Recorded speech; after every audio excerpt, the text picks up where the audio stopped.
여러분, 만약 누군가가 여러분에게 당신은 쓸모없는 사람입니다 라고 말한다면 어떤 기분이 들까요?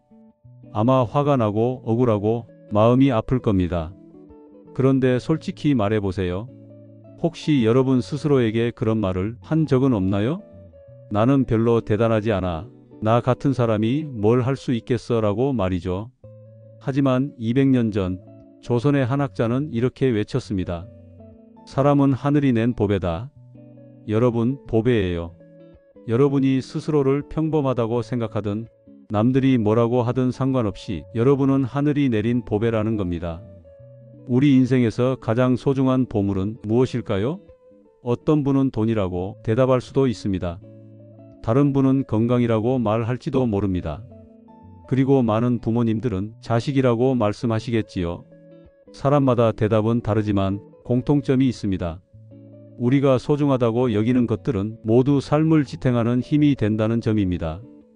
돈은 살아가는데 필요한 수단이고 건강은 삶을 누리게 해주는 바탕이며 자식은 인생의 기쁨이자 희망이 되지요. 그래서 우리는 평생을 바쳐 보물을 찾고 지키며 살아갑니다. 더 많은 돈을 벌고자 애쓰고 건강을 지키기 위해 운동하고 약을 챙기며 가족을 위해 헌신하고 희생합니다. 이렇듯 인생은 보물을 찾아가는 여정이라고 할 수 있습니다. 하지만 조선 후기의 위대한 학자 다산 정약용 선생은 전혀 다른 말씀을 남기셨습니다. 사람은 하늘이 낸 보배다. 짧은 한 문장이지만 이 말은 깊은 울림을 줍니다. 왜냐하면 우리가 흔히 외부에서 찾으려는 보물이 아니라 바로 사람 자체가 보배라는 뜻을 담고 있기 때문입니다. 여러분, 잘 생각해 보십시오. 아무리 많은 재산이 있어도 사람이 없다면 무슨 의미가 있을까요? 아무리 좋은 집과 물건이 있어도 그것을 함께할 가족과 이웃이 없다면 그것은 그저 빈 껍데기일 뿐입니다. 결국 모든 것의 중심에는 사람이 있습니다. 정약용 선생의 이 말씀은 단순히 개인적인 감상이 아니라 그의 평생의 사상과 삶에서 우러나온 결론이었습니다. 오늘은 이명언 속에 담긴 철학을 따라가 보면서 정약용 선생의 삶과 사상을 되새기고 오늘을 사는 우리에게 어떤 울림을 줄 수 있는지 함께 나누어 보겠습니다. 정약용 선생은 1762년에 태어나 1836년에 세상을 떠났습니다. 그가 살던 조선 후기는 사회가 매우 혼란스러웠습니다. 당파 싸움이 끊이지 않았고 백성들은 굶주림과 과중한 세금에 시달리며 고통을 겪었습니다. 나라의 제도는 낡아 있었고 백성을 돌보기보다는 권력을 지키려는 싸움이 이어졌습니다. 정약용은 어려서부터 총명하기로 이름이 났습니다. 그는 젊은 나이에 과거의 급제의 벼슬길에 올랐습니다. 특히 정조 임금의 눈에 들어 총애를 받았습니다. 정조는 개혁을 꿈꾸던 임금이었고 정약용은 그 개혁을 실현할 인재였습니다. 그래서 그는 관리 제도를 고치고 농업과 군사 제도를 새롭게 하며 억울한 백성을 구제하기 위한 정책들을 연구했습니다. 하지만 운명은 그에게 가혹했습니다. 정조가 갑작스럽게 세상을 떠나자 상황은 급격히 변했습니다. 정약용을 눈의 가시처럼 여기던 정치적 반대파들이 그를 몰아세웠습니다. 여러분, 잠시 눈을 감고 상상해 보십시오. 서울에서 400km 떨어진 전라도 강진. 말을 타고 가도 열흘이 걸리는 먼 곳입니다. 그곳으로 홀로 떠나야 하는 정약용의 마음은 어땠을까요? 사랑하는 아내와 자식들을 두고 가야 합니다. 아버지는 언제 돌아오세요? 라고 묻는 어린 아이들의 눈망울을 뒤로하고 그는 대답할 수 없었습니다. 언제 돌아올 수 있을지, 아니 정말 살아서 돌아올 수 있을지조차 확실하지 않았으니까요. 그 유배 생활은 무려 18년이나 이어졌습니다. 18년이라는 시간이 얼마나 긴지 아시나요? 갓난아기가 대학생이 되는 시간입니다. 여러분이 지금 살고 있는 곳을 떠나 18년 동안 돌아올 수 없다고 생각해 보세요. 그동안 부모님은 얼마나 늙으실까요? 자식들은 얼마나 자랄까요? 친구들은 모두 잊어버리지 않을까요? 낯선 땅, 의지할 친척도 없고 가까운 벗도 없는 삶. 아침에 눈을 떠도 반가운 얼굴 하나 볼 수 없는 하루하루. 밤이 되면 가족들이 그리워 잠을 이룰 수 없는 날들. 때로는 내가 왜 이런 고생을 해야 하지? 차라리 포기해버릴까? 라는 생각이 들었을지도 모릅니다. 많은 사람이라면 절망에 빠져 삶을 포기했을 것입니다. 실제로 그 시대에 유배를 간 사람들 중 상당수가 병들어 죽거나 정신적으로 무너져 버렸습니다. 하지만 정약용은 달랐습니다. 그는 절망 대신 책을 붙잡았습니다. 좌절 대신 학문에 몰두했습니다. 마치 고통을 학문으로 승화시키듯 그는 강진의 작은 초당에서 새로운 세계를 만들어갔습니다. 매일 새벽 4시에 일어나 밤 12시까지 공부했습니다. 가족을 그리워하는 마음, 고향을 그리워하는 마음, 모든 그 아픔을 글로 쏟아냈습니다. 제자들을 모아 가르치고 백성들의 삶을 관찰하며 밤낮으로 글을 쓰고 연구했습니다. 그 결과 그는 무려 500권이 넘는 저술을 남겼습니다. 하루에 한 권씩 책을 써도 1년 반이 걸리는 분량입니다. 그런데 여러분, 정말 놀라운 건 이겁니다. 그가 남긴 책들을 가만히 살펴보면 원망이나 분노가 아닙니다. 오히려 모든 글이 사람을 향한 따뜻한 시선으로 가득합니다. 백성들이 어떻게 하면 조금 더 편안하게 살 수 있을까? 억울한 사람이 생기지 않게 하려면 법을 어떻게 고쳐야 할까? 아이들이 더 많이 배우게 하려면 제도를 어떻게 바꿔야 할까? 자신을 유배 보낸 세상을 원망하기보다는 여전히 이 세상의 사람들을 사랑하고 걱정했습니다. 자신의 고통보다 다른 사람의 아픔을 먼저 생각했습니다. 이것이야말로 진정한 위대함이 아닐까요? 정약용의 고민은 언제나 사람에게 닿아 있었습니다. 권력이나 명예, 부귀가 아니라 사람의 삶과 행복이 그의 학문 중심이었습니다. 18년의 유배 생활을 통해 세상의 가장 밑바닥에서 살아가는 사람들의 마음을 이해하게 된 그는 마침내 이런 깊은 깨달음에 도달했습니다. 사람은 하늘이 낸 보배다. 여러분, 정약용 선생은 왜 사람을 보배라고 했을까요? 보배라는 말은 본래 금, 은, 진주처럼 귀하고 귀한 것을 가리킵니다. 사람들은 보배를 얻으면 가장 안전한 곳에 두고 혹시 잃어버릴까 노심초사하며 지킵니다. 보배는 단순한 장식품이 아니라 가문의 자랑이자 삶을 지탱하는 힘이었습니다. 그런데 정약용 선생은 이 보배라는 단어를 사람에게 썼습니다. 즉, 세상에서 가장 귀한 존재는 금덩이도 진주도 옥도 아니고 바로 사람이라는 것입니다. 여러분, 한번 상상해 보십시오. 집안에 금은 보화가 가득 쌓여 있어도 그것을 함께 나눌 가족이 없다면 무슨 의미가 있을까요? 아무리 화려한 궁궐과 높은 권력이 있어도 그것을 떠받치는 백성이 없다면 그것은 텅 빈 껍데기일 뿐 아닐까요? 결국 세상의 중심은 물질이 아니라 사람, 바로 우리 자신이라는 사실을 일깨워주는 말씀입니다. 정약용 선생이 이렇게 말한 이유는 크게 세 가지로 나눌 수 있습니다. 첫째, 사람의 생명은 절대 되돌릴 수 없기 때문입니다. 스마트폰이 고장나면 새로 살 수 있습니다. 차가 망가져도 다시 구입할 수 있죠. 하지만 사람의 생명은 한 번 잃으면 영원히 되찾을 수 없습니다. 응급실에서 수억 원짜리 의료 장비를 총동원해 한 사람의 생명을 살리려 하는 것도 이 때문입니다. 생명보다 귀한 것은 세상에 존재하지 않으니까요. 둘째, 세상의 모든 발전은 사람을 통해 이루어집니다. 여러분이 지금 보고 계신 이 영상도 그렇습니다. 카메라를 만들고 인터넷을 발명하고 영상을 편집할 수 있는 프로그램을 개발한 모든 것은 다 사람들의 창의력과 노력 덕분입니다. 아무리 놀라운 AI 기술이 발달해도 그것을 만든 건 결국 사람입니다. 보배로운 사람이 없었다면 오늘의 세상도 존재하지 않았을 것입니다. 셋째, 사람은 하늘이 직접 낸 존재라는 점입니다. 정약용 선생은 사람을 단순히 땅에서 태어난 생물이 아니라 하늘이 특별히 세상에 내려보낸 귀한 보물로 여겼습니다. 그래서 함부로 대할 수 없고 존중하며 귀히 여겨야 한다고 강조했습니다. 다른 모든 것은 사람이 만들어낸 것이지만 사람만큼은 하늘이 낸 보배라는 것이지요. 여러분, 혹시 이런 경험이 있으신가요? 겉으로는 하찮아 보이던 사람이 어느 순간 큰 은혜와 감동을 준 경우 말입니다. 평범해 보이던 이웃이 어려운 순간 손을 내밀어 준 적, 가족 중 한 사람이 한마디 따뜻한 말을 건네며 삶의 희망을 다시 심어준 적 말입니다. 그 순간 우리는 깨닫습니다. 겉으로 보기에는 흔한 돌멩이 같았지만 사실은 마음속 가장 귀한 보배였다는 사실을 말입니다. 정약용 선생의 말씀은 바로 그 점을 일깨워 줍니다.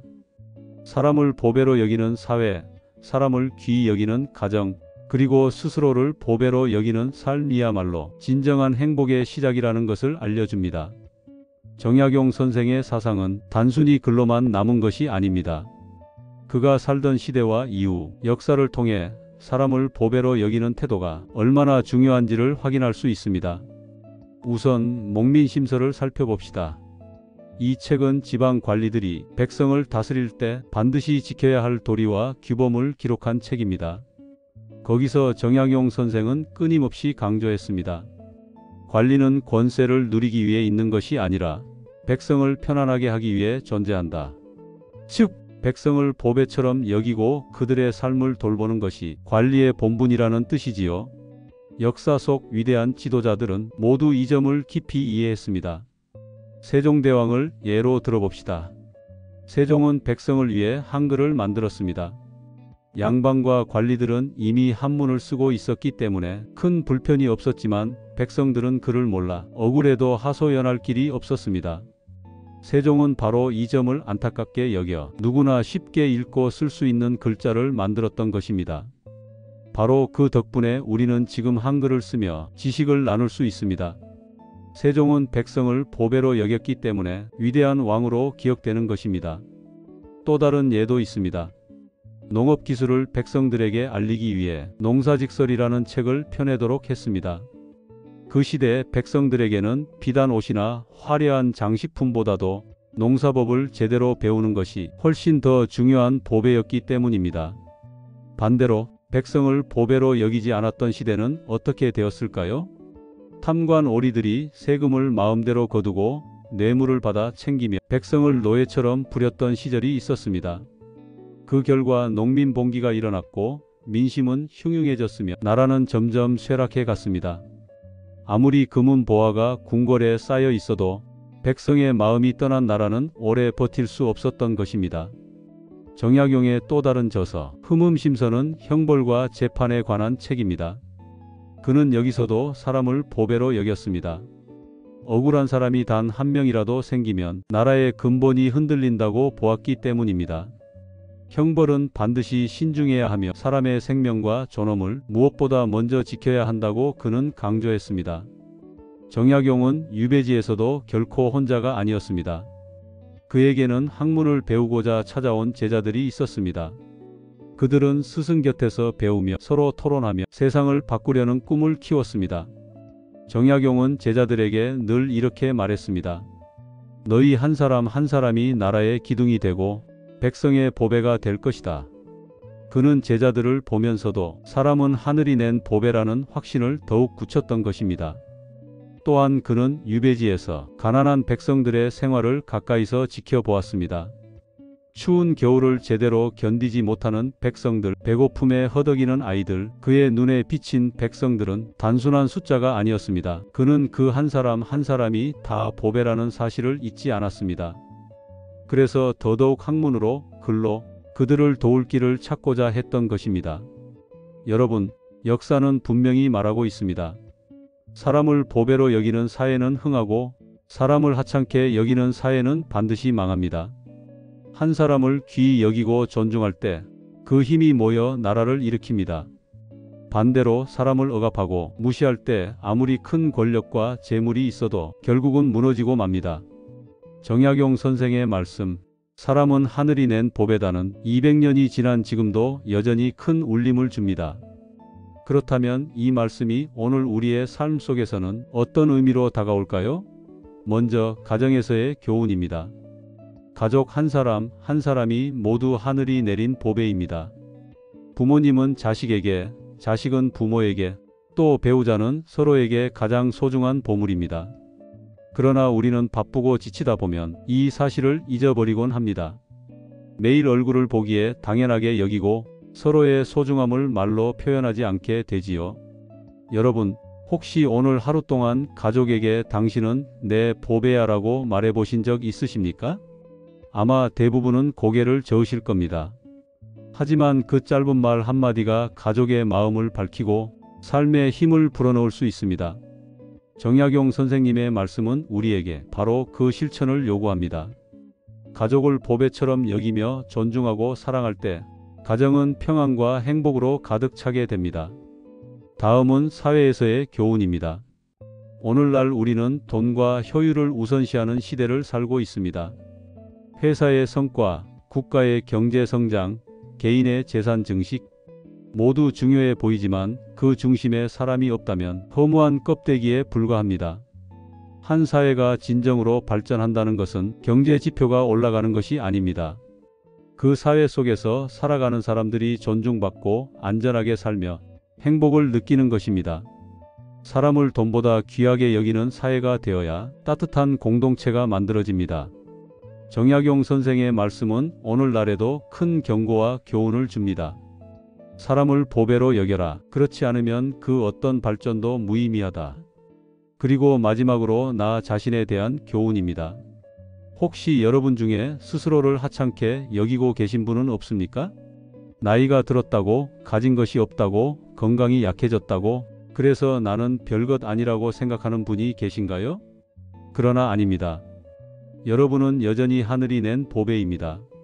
나이가 들었다는 것은 경험과 지혜라는 또 다른 보배를 갖게 된 것입니다. 가진 것이 적더라도 그것이 곧 가치 없음으로 이어지지는 않습니다. 몸이 약해도 마음과 영혼은 여전히 존귀합니다. 정약용 선생의 이 말씀은 바로 우리에게 자기 존중을 가르쳐 줍니다. 다른 사람만이 아니라 나 자신도 하늘이 낸 보배라는 사실을 기억하라는 뜻입니다. 스스로를 귀히 여길 때 삶은 더욱 단단해지고 희망을 잃지 않게 됩니다. 정약용 선생의 말씀, 사람은 하늘이 낸 보배다를 마음에 새겼다면 이제는 그것을 어떻게 삶 속에서 실천할 수 있을지 생각해 보아야 합니다. 그저 좋은 말씀으로만 남겨두면 의미가 반감되고 맙니다. 오늘부터라도 우리가 실천할 수 있는 작은 행동들을 함께 살펴보겠습니다. 먼저 가족 안에서의 실천입니다. 가족은 가장 가까운 보배이지만 아이러니하게도 우리는 가장 자주 그 가치를 잊습니다. 매일 보는 얼굴이기에 당연하게 여기고 감사의 표현을 생략해 버리기 때문입니다. 오늘 하루 가족에게 이렇게 말해 보시면 어떨까요? 당신은 내게 무엇과도 바꿀 수 없는 보배야.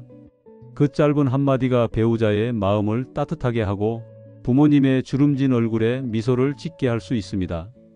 또 자녀와 손주들에게는 평생 잊지 못할 위로와 격려가 될 수 있습니다.